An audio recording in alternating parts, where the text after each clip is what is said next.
Mendengar kotoran sapi, bagi kebanyakan orang akan merasa jijik dan masyarakat pada umumnya juga memandang remeh jika ada yang memelihara sapi.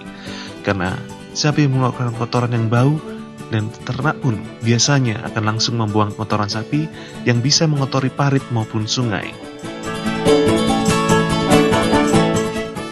Belum banyak yang tahu bahwa kotoran sapi ternyata bisa dimanfaatkan sebagai sumber energi, pengganti minyak tanah, LPG hingga listrik yang ada di Dusun Jantur, Desa Gunung Sari, Bumi Aji, Kota Batu. Ya, kalau kita lihat Bumi Aji, Dusun Bantur ini sentranya peternakan, ya, khususnya untuk sapi perah ya.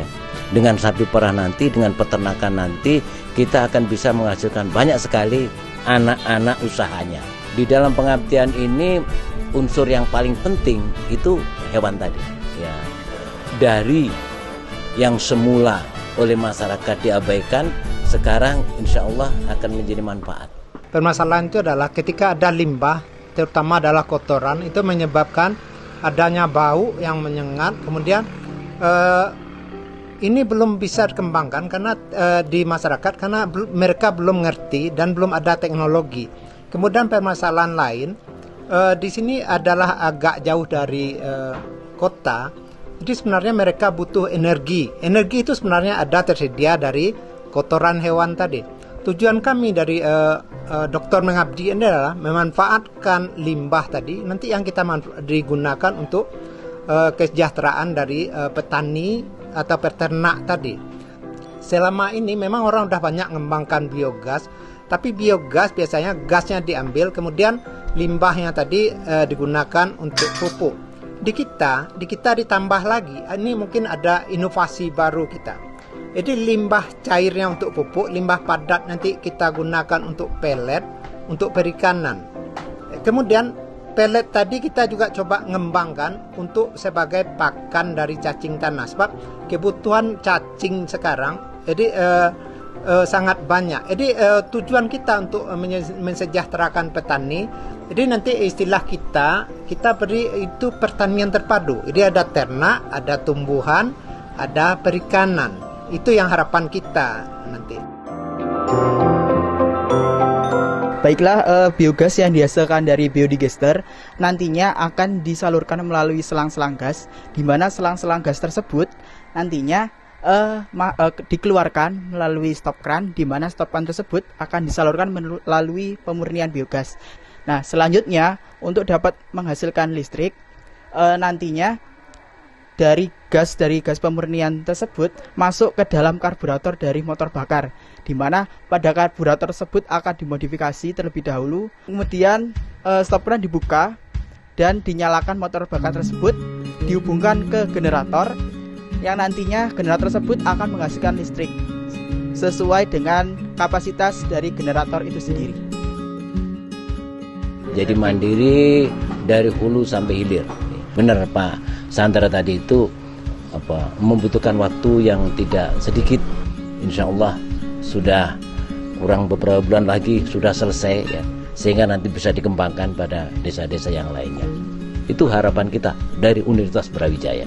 Dokter Mengabdi bersama dengan mitra bisnis sudah menghasilkan produk yang bisa dirasakan oleh masyarakat serta pelaku usaha makanan seperti sayuran organik dan keju mozzarella-nya.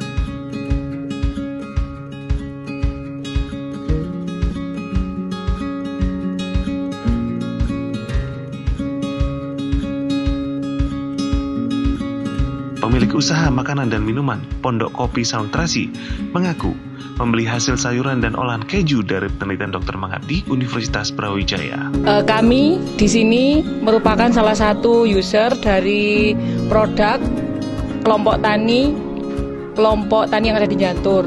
Salah satu produk kami yaitu sego sambal teri itu kita konsep sedemikian rupa dan kita menggunakan geprek mozzarella yang produknya dihasilkan dari kelompok tani yang ada di Jantur. Untuk sayur-sayurnya kita menggunakan sayur-sayur organik dan fresh langsung dipetik dari Jantur.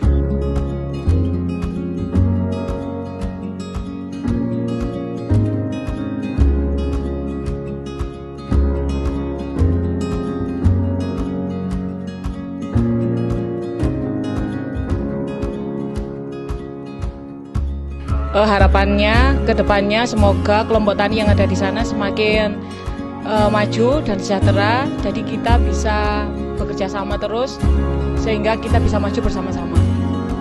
Dokter Mengabdi atau DKM mendorong warga untuk bisa belajar memasang instalasi biogas yang nantinya bisa digunakan untuk penerangan yang memakai gas seperti Petromax, jadi warga bisa bebas dari ketergantungan minyak tanah. Terima kasih sekali kepada program Dokter Mengabdi, pimpinan Bapak Sandra, Pak Rianto, dan Pak Ruslan dari Universitas Brawijaya, karena program ini sangat membantu sekali terhadap kami, kelompok tani Mandiri Energi. Pertanian sendiri ada dua hal yang paling krusial di ekonomi kami, yaitu ada masalah di harga bibit dan untuk pupuk, yaitu di operasional.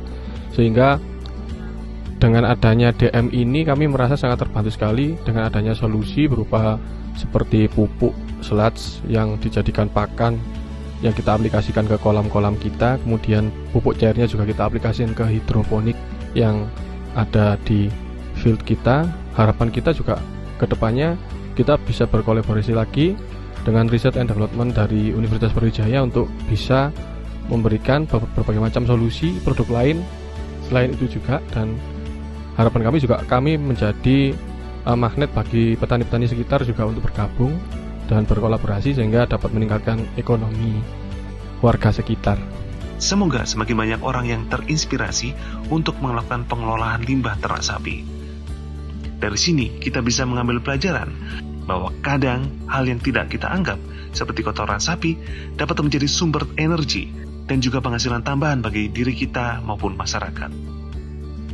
Dius Farid dan Liu melaporkan untuk UB TV.